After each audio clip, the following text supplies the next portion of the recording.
טוב, אז קודם כל אני חושב שהסיפור שלנו מאוד שונה. אנחנו התחלנו כבוטסטראפרס, תקופה ארוכה, it can be done, זה תהליך קשה, וכשגייסנו פעם ראשונה כסף, בעצם זה כבר היה במהלך של איזה חצי שנה, אבל $100 מיליון. אני אראה לכם מצגת מכוערת שאיתה גייסנו $100 מיליון, אבל הגענו לנקודה הזאת כבר כחברה גדולה יחסית, וכל הדרך ללא גיוסים. אז קצת סיפור אחר, אני חושב שאולי, זו תקופה מאוד מורכבת, כן? מבחינה מה קורה, קודם כל ההייטק הוא, שוב, ההייטק, ב-2000 זה גם היה ככה, אבל ההייטק הוא זה שחוטף. אז אני לא יודע, תקופה מורכבת, גיוסי כספים. אם יש לכם ויז'ן, יש איזה צורך, אני חושב שצורך זה הכרחי, כדי שזה יצליח גם בסופו של דבר, לא רק לספר סיפור. צריך צורך מאוד חזק לזהות אותו, אחרת הדברים האלה לא מצליחים. אבל זה אומר שיש מסלולים שהם לא ללכת ל-VC, זה מסלולים מורכבים, אבל הם doable. באמת, לפעמים אין משכורות, לא יודעים איך לשלם משכורות, אבל ה-value הוא גדול בסוף. אני אעשה דבר אחד, אני אראה שני שקפים, שקף אחד, אני כבר לא זוכר איך זה הולך פה, זה. רק לספר לכם שנייה מי זאת הטרה. הטרה היום קצב גידול מאוד מהיר.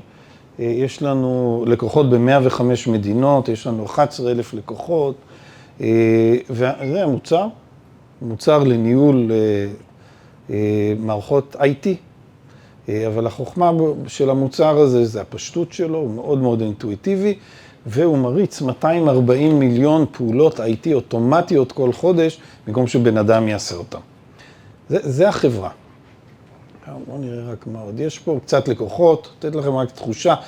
תדמיינו שלפני X שנים ישבנו שני חברים, והחלטנו שאנחנו לא מגייסים כסף, לא רצינו, זה היה מתוך בחירה. אנחנו הולכים לבנות את זה, זה ייקח לנו יותר זמן, ובנקודה שכן נגייס כסף זה יהיה מעמדת כוח. מקדונלדס, מריוט, שמות שאתם מכירים, HP, דומינוס, NBC, אלה לקוחות של החברה. אני אדלג על זה, זה מצגת שנייה. אוקיי, זה המצגת המכוערת. האינפוט שלי הראשון זה you can do bootstrapping, זה קשה, זה מורכב, אבל זה doable. האינפוט השני, זה אתם מכירים כבר, אבל שמעתם את זה 1000 פעם, זה גם לא ניתן לתכנון, אבל זה עניין של טיימינג. טיימינג is everything. אם במקרה או יוצא לכם, תחשבו על הטיימינג. האם זה הרגע לסגור גם אם התנאים לא כל כך טובים, או אתם חושבים שתקבלו תנאים יותר טובים בעתיד וכו', אני אספר איזה סיפור מסביב לזה. זה מהשלב של הבוטסטראפ, כשהתחלתם לפני, אז לא המצגת של $100 מיליון שקל. זה $100 מיליון. זה של $100 כן, מיליון? אז אני אראה לכם טיימליין רגע. פה השקנו את המוצר, זה שנתיים לפני זה התחלנו פשוט מהבית פחות או יותר, בלי הרבה כסף. באיזושהי נקודה בתוך השנתיים האלה גייסנו קצת כסף מאנג'לים, שזה דבר חשוב, זה יכול מאוד לעזור. ואחרי שנתיים היה לנו מוצר ראשון. עכשיו, בוטסטראפינג, אין לנו, מה עשינו? הלכנו לאיזה בלוגר, שכנענו אותו בחינם לספר על זה שאנחנו קיימים. וזה התחיל טראפיק לאתר שלנו. עכשיו, החוכמה של התוכנה שלנו, עליו זה שתוכנה לניהול רשתות ו-IT ונטוורקינג, לכאורה דבר נורא מסובך ואפרורי, היא כל כך אינטואיטיבית שאפשר לקחת אותה ל-30 day trial ולבד לחוות אותה ולקנות אותה. זה היה המפתח קצת במה שעשינו, שיכולנו פשוט להגיד לבלוגר, תספר עלינו ויתחיל טראפיק, וזה מה שקרה בינואר 16 בעצם, התחיל הטראפיק הזה, אבל שנתיים לפני זה היינו ללא אגורה בתוך הסיפור. איזה שלב גייסתם מאנג'לים היה כבר טראפיק? לא, בנקודה הזאת, בחודש הזה, זאת אומרת לפני זה, בתוך השנתיים, רצנו איזה 1.5 שנה או משהו כזה, כבר נהיה פרוטוטייפ, זה כבר ראו מה יש, ואז הצלחנו לגייס קצת כסף מאנג'לים. שזה שלב, דעתי זה שלב שגם בכלכלה הנוכחית, זה משהו שהוא דובל. ה-VCs, אני לא מכיר את הראונדים היותר נמוכים בכלל, זאת אומרת, כי אנחנו דילגנו ישר לראונד מאוד גדול, לגרוס ראונד כזה, אבל אנג'לים היום, אני יודע נגיד מהאנג'לים שלי, שהם השקיעו בזמנו, שהם עדיין משקיעים היום, הם פעילים. זה מערכת מאוד אמיץ, מישהו היה כאן מחושב. לא שומע. ביחס למתחרים שלכם, לא פחדתם שיגידו לשותפכם? כאילו, ללכת לבד? כן, זו שאלה טובה. ההחלטה ללכת לבוטסטרפינג היא כאילו מאטה את התהליך. ואז אתה אומר, רגע, האם יכול מישהו לבוא ולהקדים אותי, ואם זה winner takes all כזה, אז הלך עליי. התשובה היא, אתה צריך לראות, אם זה winner takes all, האם זה שוק מספיק גדול שגם אם זה יקרה, יחיו כמה. יש לנו מתחרה שהוא fully funded וכולי, הוא פחות או יותר בגודל שלנו היום, חברה מהוולי, אנחנו יותר טובים מהם, זה ברור. ויש לנו הרבה יתרונות מולם, גם כחברה. למה רציתי להראות לכם את זה? כי אתם יכולים לראות איך המחירות עלו. כל התקופה הזאת לא גייסנו כסף. זאת אומרת, הנקודה שבה גייסנו כסף היא מעבר לגרף הזה. ופה בסוף הגענו ל-11 מיליון דולר מחירות כבר, ללא גיוס כסף. אז למה צריך לגייס כסף בשלב הזה? זאת שאלה מצוינת. למה לגייס כסף כשאתה ב-11 מיליון דולר מחירות? א', זה מאפשר לך, קודם כל, אתה עושה את זה בעמדת כוח. אתה עם 11 מיליון דולר, אתה חברה רווחית, לא רואים את זה פה, אבל החברה הייתה רווחית, אי אפשר אחרת, אתה צריך לשלם משכורות ממשהו. אז אתה עושה את זה בעמדה של כוח, זה מאיץ לך את החברה בכל אופן מאוד, אתה מגייס 100 מיליון דולר. ויש לזה גם סיבות נוספות, אתה יכול לעשות secondary round בשלב הזה, כי למשקיע כזה לא אכפת לו אם הוא לקח ממך את המניה או מהחברה, אז האנג'לים שלך, השותפים, העובדים וכולי, גם נהנים מזה. אוקיי? זה קומבינציה של שני הדברים האלה, זה גם מהצע וגם איזה מין אקזיט בעצם בשלב כזה. כן. אני רואה שאת רוב הצמיחה שלכם עשיתם לפני המרקטינג. לא, אתה יכול לראות שהנגזרת פה משתנה, כי המרקטינג מאוד יעיץ את זה. אני אספר לכם מה קרה פה. אנחנו פה, כמה היינו? 4, לדעתי אפילו לפני זה. איפשהו פה, 3-4, הכל היה אורגני, לא היה לנו אגורה, הכל היה אורגני, growth hacking, צריך לעשות growth hacking, לא לפחד מזה, לא הכל צריך להיות להכניס כסף. בנקודה הזאת התחלנו להכניס כסף פשוט ב-AdWords וכולי, היום אנחנו מכניסים בערך 2 מיליון דולר בחודש, על AdWords, פייסבוק וכולי. איפשהו פה לקראת סוף 2017 חיפשנו משרדים, והגענו למשרדים של מאנדיי. ומאנדיי היו ב10 מיליון דולר AR, אנחנו היינו ב3-4, הכל אורגני, והם כבר שפכו פה כסף על paid acquisition, וראיתי את זה ואמרתי, יון, לא מאמין, זה אפשרי. זאת אומרת, בינתיים זה גדל, הנגזרת פה היא מתונה יחסית. אפשר להאיץ את הגידול על ידי הוצאת כסף ב-paid acquisition, B2B, אפילו לא ידעו מה זה PLG אז. אז תפסתי את החבר'ה פה, 10 מיליון דולר, הם לא היו במשרדים האלה, הם היו בסונול. אמרתי, תספרו לי מה קרה, מה קורה, איך אתם עושים את זה? אמרו, אין בעיה, פרסו את הכל, סיפרו לי מה שקורה, ואז בעצם בנקודה ההיא אנחנו לקחנו הלוואה כבר, אבל היה לנו הרבה הכנסות. ההלוואה הזאת ממש נטו הכנסנו אותה ל-paid marketing, ל-acquisition, לגוגל, פייסבוק, טיק טוק, אז לא, טיק טוק, יוטיוב וכו'. זה בעצם הסיפור פה.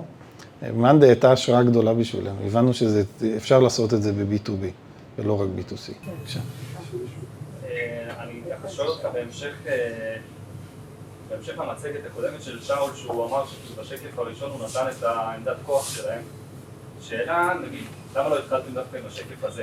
כי זה שקף שכאילו הוא מאוד משמעותי כאילו בפוזיציה שהייתם בה.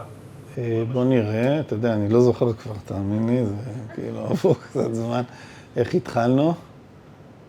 לא, אני חושב שלנו הייתה בעיה. כל חברה יש לה את הסיפורים שלה, לנו הייתה בעיה כזאת, את השוק שלנו אף אחד לא הכיר. אף אחד לא הכיר, בסוף הגענו לקרנות אמריקאיות נורא גדולות שכן הכירו, אבל החוויה שלנו, דרך אגב, זה עוד דבר, אסור להתייאש מקרנות וגיוס כסף, אתם תשמעו 100 פעם לא, 100 פעם.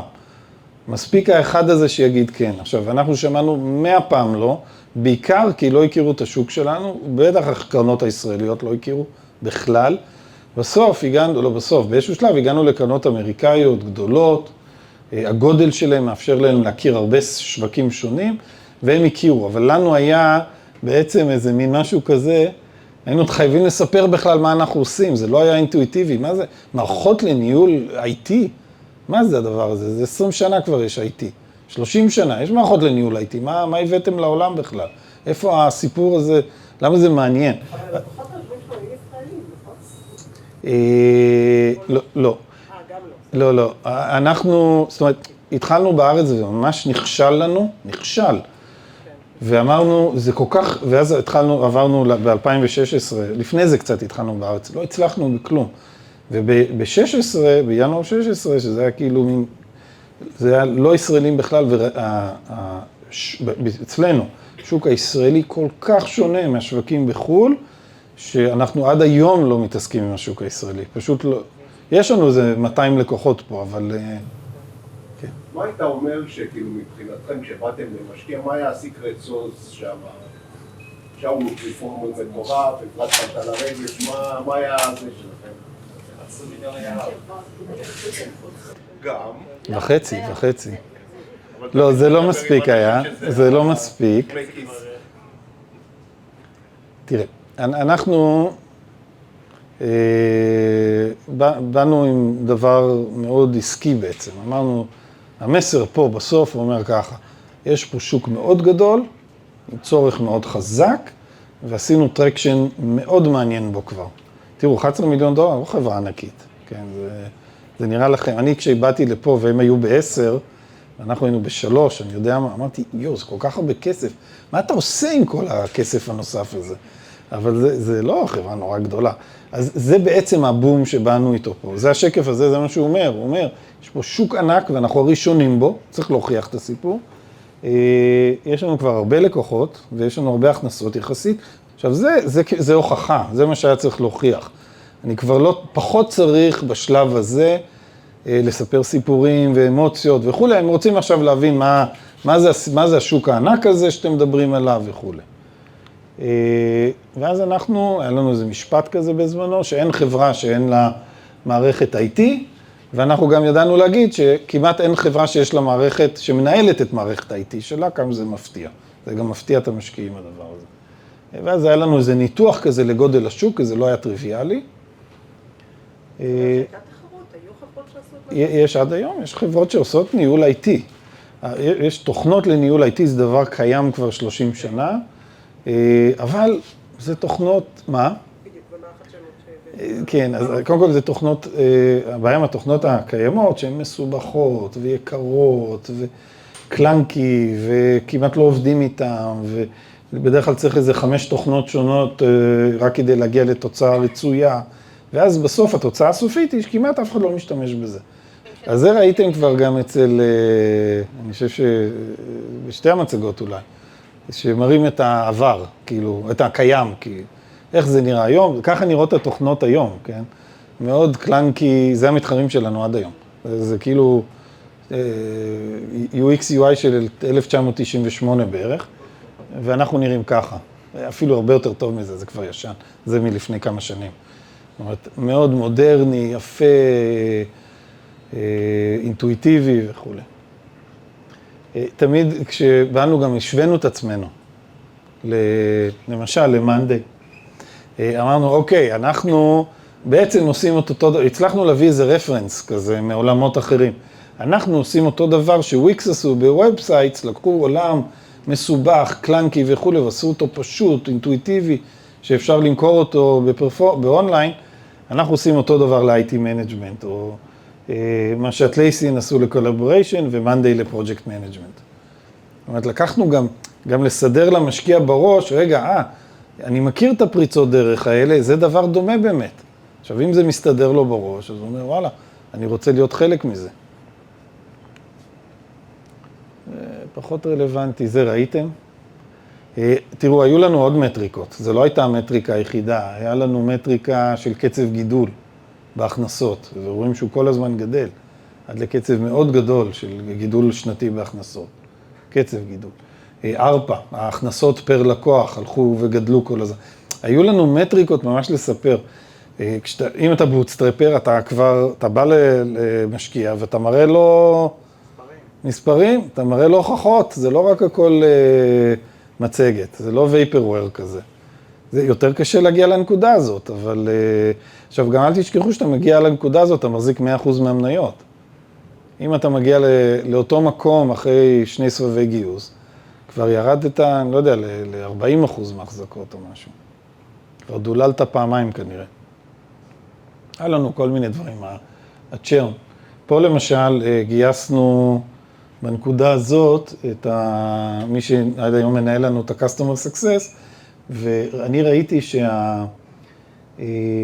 הגענו, היה 3.5% בחודש, זה כמעט חצי מהלקוחות עוזבים אותך בשנה. ואני ראיתי שב-SMBs, ב-2.5% זה בערך המקסימום שמצליחים להגיע. נורא קשה ב-SMBs, no touch, להגיע לצ'רן נמוך. אמרתי לו, אתה מגיע ל-2.5, תהיה בים מצידי כל היום. עכשיו, הוא הגיע די מהר ל-2.5, כמו שאתם רואים. אמרתי לו, צריך 2, צריך 1.5, צריך עד היום הוא לא הלך לים. כן, לא הלך לים. מה הפרופיל אבל של האנג'לים? מה הפרופיל של האנג'לים שלנו? מדויק שהיא... לא, יש שם... זה חבר'ה עם כסף. חבר'ה עם הרבה כסף. טכנולוגיות, איפה שהם אינבסטורס שהם לא מעולם טכנולוגי, מי היה או איך זה נראה? קודם כל, אנג'לים, יש אנג'לים מקצועיים. זה קצת כמו VC. יותר מסובך. מתנהגים כמו VC, בעצם VC עם הכסף של עצמם. יש אנג'לים, זה אנשים עם הרבה כסף, שזה מאוד מעניין אותם להשקיע בדברים טכנולוגיים, והם מקצים איזה סכום מההון שלהם, חלק הם שמים בריבית נמוכה, וחלק באג"חים, וחלק בדברים מסוכנים. אז זה סוג כזה של אנג'לים אנחנו לקחנו או השגנו. אחד הוא יהלומן גדול, השני הוא איש ביטוח שעשה אקזיט, מי עוד יש שם... לאו דווקא אנשים שבאו מטכנולוגיה. לא, אף אחד מהם לא בא מטכנולוגיה. יש אחד שהוא תעשיין גדול מהצפון, חבורה כזאת, זה היה כיתות רגליים.